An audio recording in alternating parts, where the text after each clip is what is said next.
हाय दोस्तों, तो कैसे हैं हम लोग। दोस्तों एक और शानदार वीडियो लेकर आ गए और जल्दी से वीडियो स्टार्ट करते हैं। देखते हैं वीडियो में क्या है, उसके बाद बात करेंगे वीडियो के बारे में।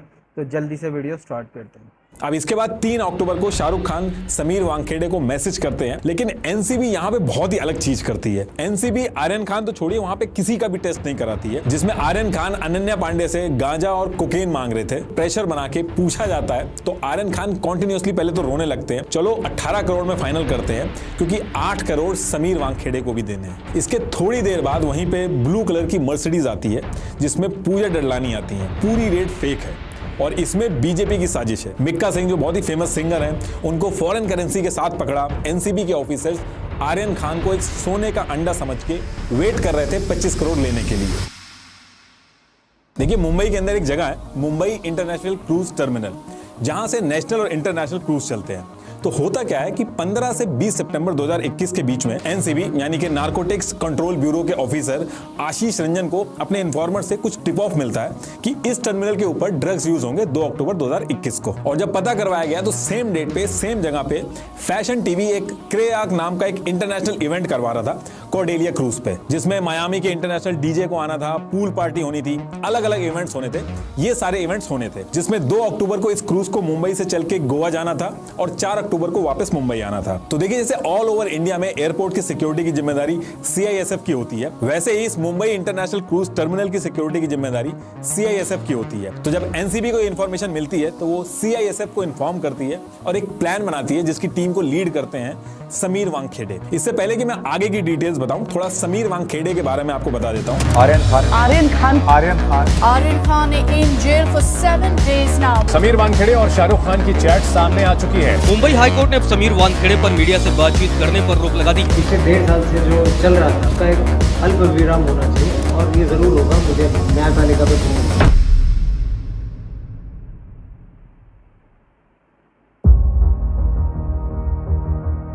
जब सुशांत सिंह राजपूत वाला केस हुआ था तब ये बहुत ज्यादा लाइमलाइट में आए थे। तब इनको मुंबई एयरपोर्ट की सिक्योरिटी से हटा के एनसीबी में डाला गया था और तब से काफी फेमस हो गए थे। और ऐसा इसलिए किया गया था क्योंकि ड्रग डीलर्स का जो पूरा रैकेट है उसकी समझ इनको काफी ज्यादा है। सुशांत सिंह राजपूत के केस से पहले जब समीर वानखेड़े मुंबई एयरपोर्ट के कस्टम डिपार्टमेंट में थे, तब भी समीर वानखेड़े का काफी नाम हुआ था। इन्होंने एयरपोर्ट पे आने वाले हीरो हीरोइन जो थे उनसे कस्टम का पैसा लेना स्टार्ट करवाया था, जबकि ऐसा माना जाता है कि इससे पहले बड़े बड़े हीरो हीरोइन से कस्टम का पैसा नहीं लिया जाता था। इसके अलावा इनके फेमस होने के और भी बहुत सारे रीजन थे, जैसे जब 2011 की वर्ल्ड कप की ट्रॉफी जब इंडिया में आ रही थी और एयरपोर्ट पे सारे ऑफिसर सेल्फी खिंचवा रहे थे, तब इन्होंने उस पे भी कस्टम लिया था। 2011 में इन्होंने शाहरुख खान, जिसे किसी की भी हिम्मत नहीं थी एयरपोर्ट पे रोकने की, इन्होंने उनसे भी 1.5 लाख रुपए की कस्टम फी ली थी। मिक्का सिंह जो बहुत ही फेमस सिंगर हैं, उनको फॉरेन करेंसी के साथ पकड़ा। राम गोपाल वर्मा, अनुराग कश्यप, विवेक ओबराय, महेश भट्ट, सबको पकड़ के कस्टम फी जमा करवाई थी। इनके एनसीबी में आते ही 2020 में 46 केसेस रजिस्टर हुए थे और सब बड़े बड़े नाम थे। और इन्होंने 42 ड्रग्स पेडलर्स को भी पकड़ा था। इससे पहले की अगर हम बात करें तो 2016 में 23 केसेस, 2017 में 30 केसेस और 2018 में 25 केसेस और 35 केसेस तो खाली 2019 में थे। एक तबका इनको कहता है कि ये बहुत ही ईमानदार हैं, वहीं दूसरा तबका ये भी कहता है कि इनको शौक है लाइमलाइट में रहने का, इसलिए ये एक्ट्रेस को परेशान करते हैं। इनकी जो मदर थी वो मुस्लिम थी और इनके फादर जो है वो हिंदू हैं, और इन्होंने एक्ट्रेस क्रांति रेडकर वानखेड़े से शादी की थी, जो अजय देवगन की फिल्म में काम भी कर चुकी हैं। तो देखिए, इनकी ईमानदारी के चर्चे तो काफी टाइम से रहे हैं, ये काफी फेमस भी रहे हैं, लेकिन आज की डेट में इनके खुद के जेल जाने की नौबत आ गई है।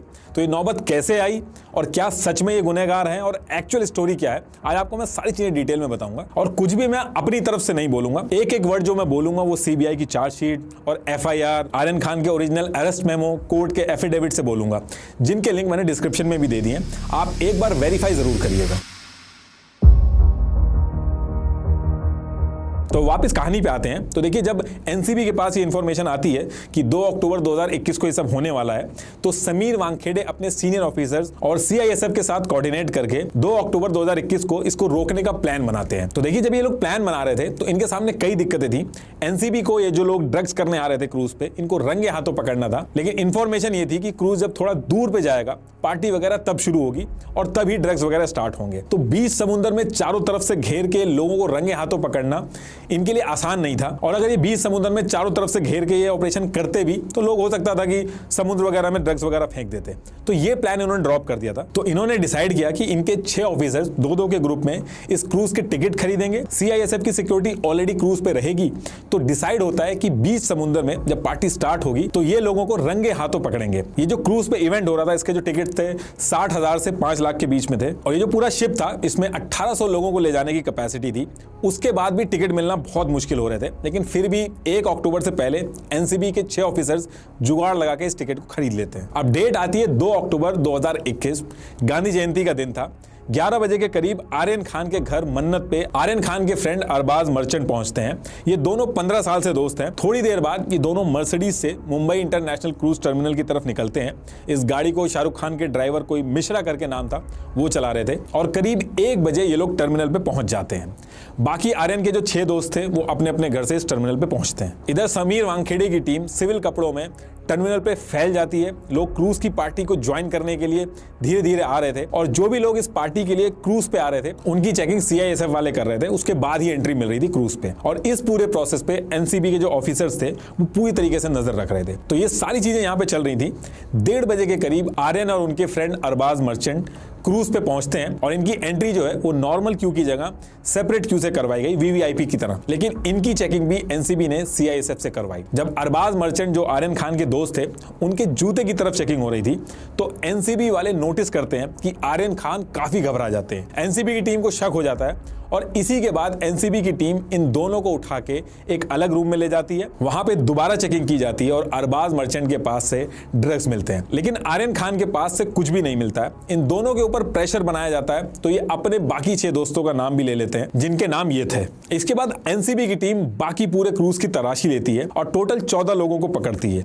उन 14 में से 6 को उसी रात को छोड़ दिया जाता है, बाकी 8 को अपने पास रखती है। एनसीबी का जो अरेस्ट मेमो था उसके हिसाब से इन 8 ने 13 ग्राम कोकेन, 5 ग्राम एमडी, 21 ग्राम चरस, 22 पिल्स एमडीएमए की मिली थी और 1,33,000 रुपए भी मिले थे। और ये सारे ऑपरेशन के चक्कर में जो क्रूज था वो डिले भी हो जाता है। अब देखिए इस पूरे केस में आर्यन खान को एनसीबी किसी भी कीमत पे छोड़ना नहीं चाहती थी, लेकिन आर्यन खान के पास से तो ड्रग्स ही नहीं मिले थे और ना ही उसने कंज्यूम किया था क्योंकि पार्टी तो बाद में शुरू होने वाली थी। तो अब यहां से कायदा ये कहता था कि जब ड्रग्स उसके पास से मिला ही नहीं और वो ड्रग्स खरीद और बेच भी नहीं रहा था तो सिंपल एक टेस्ट होना था और अगर रिपोर्ट में आता कि उसने ड्रग्स लिए हैं तो वो अरेस्ट होता, नहीं तो छूट जाता राइट अवे। लेकिन एनसीबी यहां पे बहुत ही अलग चीज करती है। एनसीबी आर्यन खान तो छोड़िए वहां पे किसी का भी टेस्ट नहीं कराती है क्योंकि उनको पता था कि अगर वो टेस्ट कराएंगे तो आर्यन खान को उनको छोड़ना पड़ेगा क्योंकि पार्टी तो थोड़ी देर बाद शुरू होने वाली थी, इसलिए वो टेस्ट नहीं कराते हैं। इसकी बजाय एनसीबी क्या करती है, आर्यन खान का मोबाइल लेती है, वो पासवर्ड नहीं बताता है शुरू में और फेस आईडी से अनलॉक करवाती है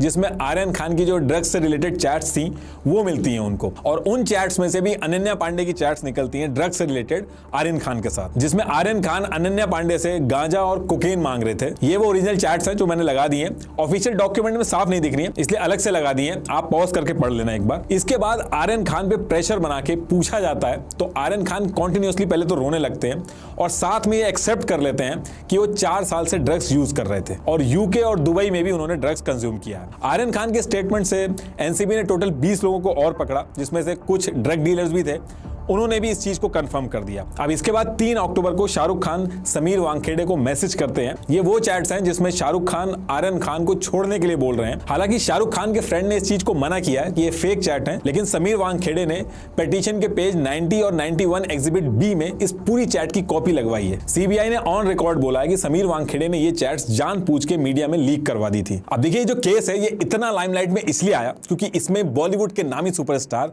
शाहरुख खान के बेटे का नाम जुड़ा था। बॉलीवुड आर्टिस्ट मोस्टली काफी कंट्रोवर्सी से घिरे रहते हैं, लेकिन एक हीरोइन ऐसी भी थी जो ना सिर्फ अपने एक्टिंग करियर की वजह से फेमस थी बल्कि अपने पॉलिटिकल करियर की वजह से भी लोगों में अपनी पहचान बनाई। इनकी लाइफ स्टोरी बहुत ही इंटरेस्टिंग है, कैसे इन्होंने फिल्म से शुरुआत करके चीफ मिनिस्टर तक का सफर तय किया वो देखने लायक है। अम्मा जयललिता कैसे बनी एक फिल्मी सितारे से सियासत तक की सरताज, ये ऑडियो बुक कुकू एफएम पे अवेलेबल है जिस पे उनकी पूरी लाइफ हिस्ट्री सुनाई गई है। इस ऑडियो बुक को आप कुकू एफएम पे अपनी कन्वीनियंस के हिसाब से से कभी भी सुन सकते हो। कुकू FM इंडिया का one of the best audio show platform है with 50 lakh plus active Hindi paid subscribers.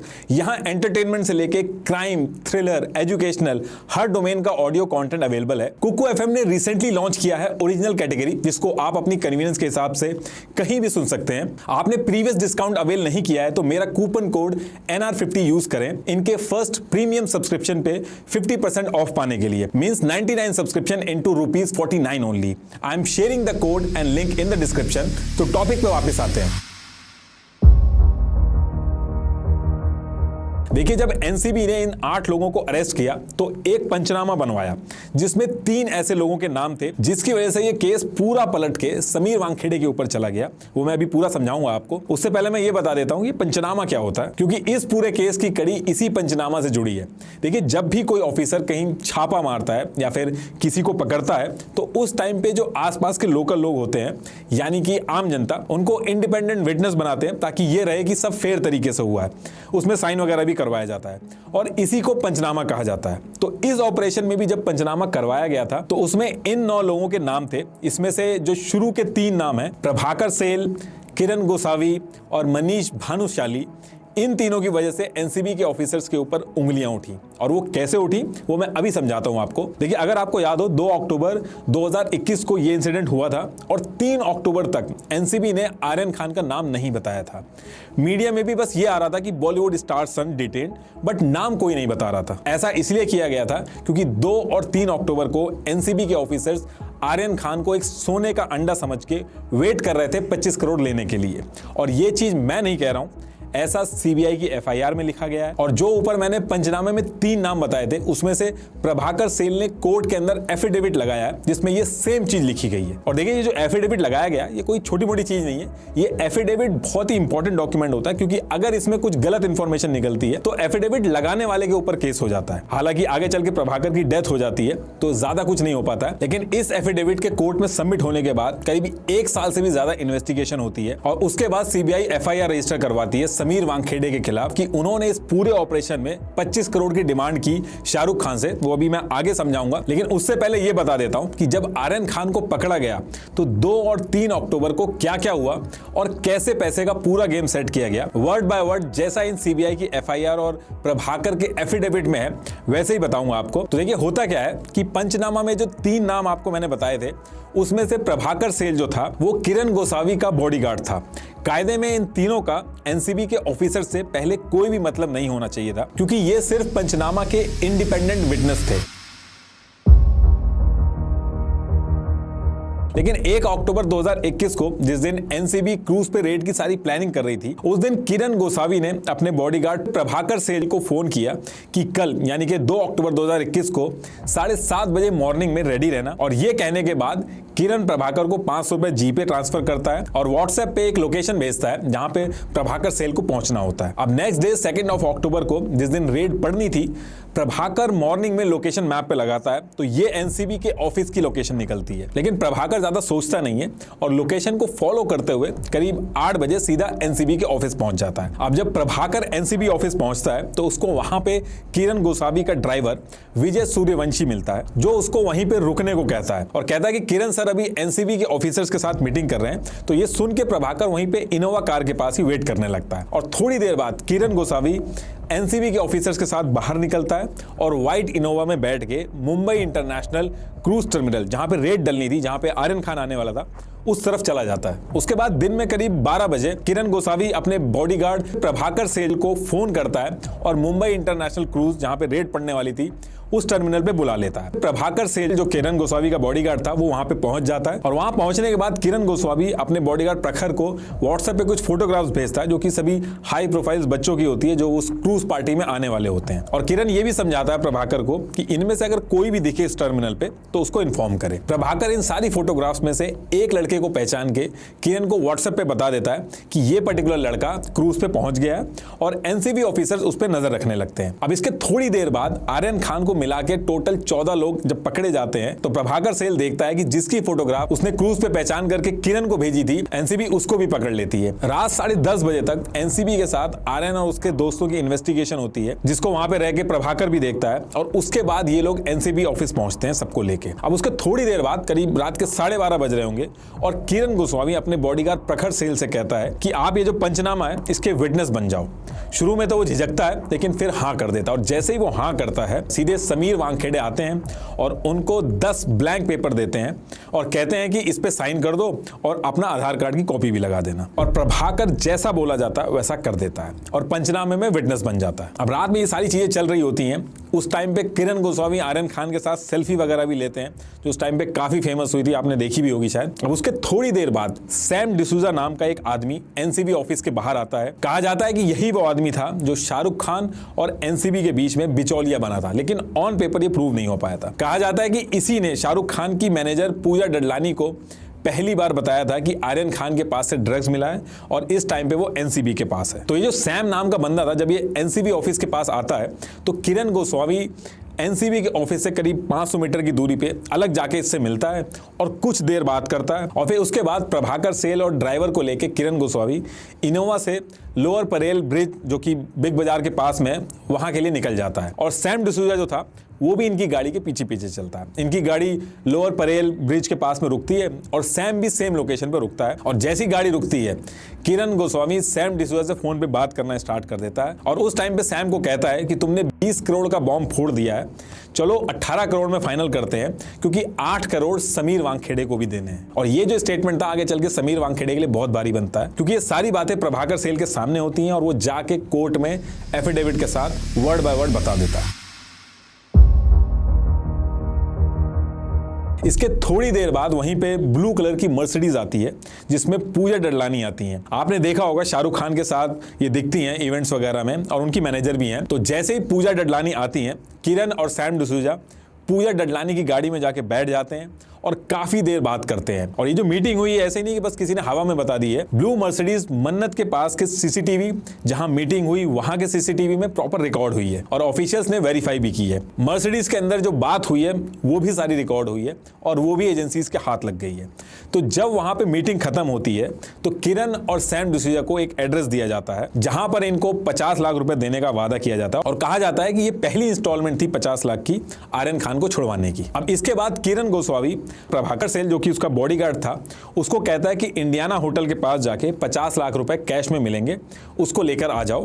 प्रखर वैसा ही करता है, वहां जाता है और एक व्हाइट कलर की गाड़ी जिसका नंबर था 5102 वो आती है और 2 बैग प्रभाकर को देती है और प्रभाकर वो 2 बैग लेके किरण गोस्वामी को दे देता है और उस बैग में से 12 लाख रुपए निकाल के किरण वो पैसे प्रभाकर को देता है और कहता है कि सैम डिसूजा को ये पैसे दे दो। अब कहा जाता है कि इसके बाद डील कैंसिल हो जाती है किसी रीजन की वजह से। कुछ का ये कहना है कि शाहरुख खान ने इनको फंसाने के लिए ये सब करवाया था और कुछ का ये कहना है कि आर्यन खान को जो एनसीबी ने पकड़ा था ये बात आउट हो गई थी इसलिए डील कैंसिल हो गई। लेकिन एक्चुअल में क्या हुआ था ये किसी को भी नहीं पता।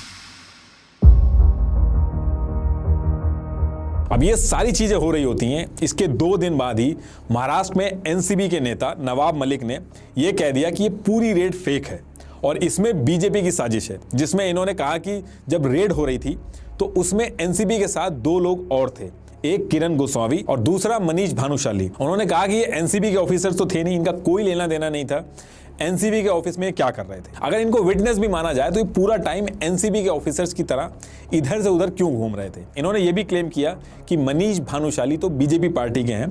हालांकि बीजेपी ने इस केस से अपना पल्ला झाड़ लिया। नवाब अली यहाँ पे भी नहीं रुकते हैं, वो कहते हैं कि समीर वानखेड़े उनकी सिस्टर यास्मीन वानखेड़े जो कि लॉयर भी हैं उनके साथ मिलकर ड्रग पैडलर्स के थ्रू लोगों से पैसा लेते हैं। और ये स्क्रीनशॉट समीर वानखेड़े की सिस्टर के शेयर किए गए हैं जिसमें उनकी सिस्टर और ड्रग पैडलर सलमान के साथ चैट्स हैं। हालांकि समीर वानखेड़े ने इस चैट को फेक बताया और यहां पे भी नहीं रुके नवाब मलिक। उन्होंने कहा कि Sameer Wankhede fake caste certificate लगा के SC कोटा लेके IRS ऑफिसर बने हैं और ये डॉक्यूमेंट आउट किया। इसके जवाब में समीर वानखेड़े ने कोतवाली रजिस्टर्ड कॉपी और अपना कास्ट सर्टिफिकेट दिया और समीर वानखेड़े को कोर्ट से भी इस चीज को लेकर क्लीन चिट मिल गई थी। इसी बीच में एक नीरज यादव नाम का आदमी जो कि भोपाल का रहने वाला है, वो इंडिया टुडे टीवी को कहता है कि उसने ही किरण गोसावी और मनीष भानुशाली को टिप दिया था कि कॉर्डेलिया क्रूज पे ड्रग्स यूज होने वाले हैं। नीरज का कोई दोस्त था जो उस क्रूज में जा रहा था, वहीं से उसको पता चला कि यहाँ पे ड्रग्स यूज होने वाले हैं। अब ये जो स्टेटमेंट बताई बिल्कुल ही अलग थी। इस स्टेटमेंट से फिर से किरण गोस्वामी और जो मनीष के उनके ऊपर शक पैदा हो गया कि ये तो सिर्फ एक इंडिपेंडेंट विटनेस थे, लेकिन इनका नाम हर जगह पे क्यों आ रहा है। और यही वो टाइम था जब किरण और मनीष को लेके मीडिया के अंदर बहुत सारी बातें चल रही थी और किरण गायब भी हो गए थे। तो जो उनका बॉडीगार्ड था प्रभाकर सेल, वो डर गया। उसने कहा कि मुझे मेरी जान का खतरा है, मुझे मारा भी जा सकता है, इसलिए कोर्ट के अंदर उसने जितनी भी चीजें हुई थी वो सारी कुछ लिख के एफिडेविट लगा लिया और उसमें से ही मैं आपको कहानी बता रहा हूँ। लेकिन आगे चल के उसकी हार्ट अटैक से डेथ हो जाती है, तो ये बात वहीं खत्म हो जाती है। अब देखिए जो केस था, इसके लिए 3 अक्टूबर 2021 से लेकर 28 अक्टूबर 2021 तक कोर्ट के अंदर बहस चलती है। आर्यन खान के वकील कहते हैं कि आर्यन खान ने ना तो ड्रग्स बेचा, ना ही ड्रग्स लिया और ना ही उनके पास से ड्रग्स मिला, तो उनको अरेस्ट किस वजह से किया गया। वहीं एनसीबी के वकील कहते हैं कि उनकी चैट मिली है जिससे ये एस्टैब्लिश हुआ है कि वो ड्रग्स लेते हैं। काफी दिन तक कोर्ट में बहस होती है, लेकिन 28 अक्टूबर को मुंबई हाई कोर्ट बेल दे देती है। 29 अक्टूबर 2021 को फॉर्मेलिटीज पूरी होती हैं, जूही चावला आर्यन खान की गारंटर बनती हैं और 30 अक्टूबर को आर्यन खान बाहर आ जाते हैं। अब देखिए इसको अगर आप नेशनल लेवल के इंसिडेंट की तरह देखते हैं तो 1800 लोगों की शिप में जितना ड्रग मिला वो काफी कम था। कायदे में आर्यन खान अगर शाहरुख खान के बेटे नहीं होते तो आर्यन खान को बेल बहुत जल्दी मिल जाती, लेकिन जानबूझ के आर्यन खान को 30 अक्टूबर तक फंसाया गया। और ऐसा मैं क्यों कह रहा हूं वो अभी आपको बताऊंगा। लेकिन जिस तरीके से ये केस आगे बढ़ा, एनसीबी के ऊपर क्वेश्चन उठने लगे कि एक तरफ 13 ग्राम ड्रग्स यानी कि 2 से 2.5 चम्मच और 21 ग्राम गांजा यानी कि 4 से 5 चम्मच जितना गांजा मिला। इस चीज को लेके इतने दिन से इतनी बड़ी न्यूज बन रही है, जो कि अच्छी चीज है, सबको पकड़ा जाना चाहिए। लेकिन पहली चीज, आज तक जितने भी स्टार इन्होंने पकड़े हैं किसी को भी ये सजा नहीं दिलवा पाए। कुछ दिन इनको लाते हैं ये लोग, मीडिया में खबरें बनती हैं और उसके बाद ये छूट जाते हैं। दूसरी चीज, उसी टाइम पे अडानी के मुंद्रा पोर्ट पे 3000 केजी का ड्रग्स पकड़ा गया था जिसकी कीमत करीब 21,000 करोड़ की थी। उसमें कौन इन्वॉल्व था ये लोग आज तक नहीं पकड़ पाए और ये बहुत बड़ा मुद्दा है। इसके बारे में बिल्कुल भी बात नहीं हुई और न्यूज ने भी ज्यादा कवर नहीं किया।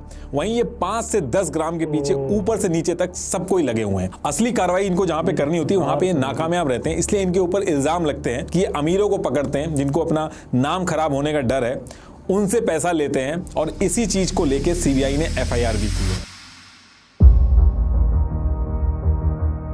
तो देखिए 30 अक्टूबर 2021 को आर्यन खान को बेल मिल जाती है और सेम ईयर 2021 दिसंबर में वानखेड़े को एनसीबी से हटा के चेन्नई ट्रांसफर कर दिया जाता है। लेकिन इनके ऊपर बैकडोर से इन्वेस्टिगेशन जारी रहती है। अभी इसी साल लास्ट मंथ 12 मई 2023 को सीबीआई ने समीर वानखेड़े के घर 13 घंटे तक रेड मारी चेन्नई के अंदर और 10 से 12 ऑफिसर्स कई सारे डॉक्यूमेंट्स और एक प्रिंटर लेके इनके घर से निकले। सीबीआई टोटल समीर वानखेड़े की 29 लोकेशन पे सर्च मार चुकी है। दिल्ली, मुंबई, रांची, कानपुर, हर जगह। पिछले 5 साल में इन्होंने 5 इंडिया से बाहर ट्रिप्स करी हैं, उनकी इंक्वायरी चल रही है। इनकी कई सारी प्रॉपर्टी हैं, उसके ऊपर इंक्वायरी चल रही है। इनका कोई बार भी है, उसकी भी इन्वेस्टिगेशन चल रही है। और सीबीआई का मानना है कि इन्होंने 25 करोड़ रुपए मांगे हैं शाहरुख खान से उनके बेटे को छोड़ने के लिए और जानबूझ के आर्यन खान को लंबे टाइम तक फंसा के रखा। इसको लेके सीबीआई ने एफआईआर दर्ज की है समीर वानखेड़े के खिलाफ। ये ओरिजिनल एफआईआर की कॉपी है और सीबीआई अभी ये भी चेक कर रही है कि उस दिन 14 लोगों को जो पकड़ा था उनमें से 6 लोगों को छोड़ दिया था। उनका नाम अभी तक नहीं बताया, तो क्या उनसे भी पैसे लेके छोड़ा था या फिर बिना पैसे लिए छोड़ा था। जैसे सीबीआई ने रेड मारना चालू किया और एफआईआर करी समीर वानखेड़े के खिलाफ, समीर वानखेड़े ने अपने बॉस जो एनसीबी में उस टाइम पे हेड थे, उनकी उस टाइम की जितनी भी चैट हुई थी व्हाट्सएप पे वो सारी पब्लिक कर दी हैं। और जैसे ही ये चैट पब्लिक हुई, इनके बॉस भी दिक्कत में आने लगे हैं। बेसिकली जब आर्यन खान 2 अक्टूबर को पकड़ा गया था, उसके 2 से 3 दिन तक समीर वानखेड़े और उनके 4 बॉस कॉन्टिन्यूसली टच में थे। ज्ञानेश्वर कुमार सिंह, मुत्था अशोक जैन, एसएन प्रधान और संजय सिंह, ये उनके उस टाइम के व्हाट्सएप के चैट हैं। एक बार आप पढ़ लेना। बेसिकली इन चैट्स और रिपोर्ट्स को देख के आपको ये समझ में आएगा कि आर्यन खान को जब पकड़ा गया था वो 1-2 दिन में छोड़े जा सकते थे, लेकिन जानबूझ के ज्यादा टाइम तक जेल में रखने के लिए मुत्था अशोक जैन, जो कि समीर वानखेड़े के बॉस थे, उन्होंने कहा था कि कैसे भी आर्यन खान छूटना नहीं चाहिए, इंक्वायरीज और करनी होगी, अभी इंटरनेशनल कनेक्शन बन रहा है। ये सब कर करके इन्होंने आर्यन खान को काफी टाइम तक ऑर्थर जेल में रखा और समीर वानखेड़े ने ये सारी चैट लीक कर दी हैं। आप ये सारी चैट्स पढ़ोगे तो आपको आइडिया लगेगा कि हमारे देश के इतने बड़े बड़े ड्रग्स के केसेस को छोड़ के जो हमारे देश के इतने बड़े बड़े एनसीबी के ऑफिसर्स हैं वो 5 ग्राम और 10 ग्राम के केसेस में लगे हुए हैं और रात दिन इस पे चैट कर रहे हैं। इनफैक्ट आप चैट में आप पढ़ोगे तो ये भी लिखा है कि एनसीबी इस समय ट्विटर पे ट्रेंड कर रहा है, ये सारी चीजें उसमें लिखी हुई हैं। लेकिन अब जिस तरीके से सीबीआई ने एफआईआर लगाई है और जो ये समीर वानखेड़े वगैरह गवर्नमेंट एम्प्लॉय है तो इनकी सैलरी भी ज्यादा नहीं है, उसके हिसाब से जितनी इनकी संपत्ति निकली है, समीर वानखेड़े बहुत ही बुरा फंसने वाले हैं। और ये जो चैट समीर वानखेड़े ने शेयर करी है उससे ये भी लगता है कि इनके जो बॉस हैं वो भी दिक्कत में आने वाले हैं। लास्ट में एक बार फिर से आपको बता दूं कि कुक्कू एफएम की ऑडियो बुक अम्मा जयललिता कैसे बनी, एक फिल्म सितारे से सियासत की सरताज, इसका लिंक मैंने डिस्क्रिप्शन में दे दिया है, एक बार आप जरूर सुनिएगा। Thank you.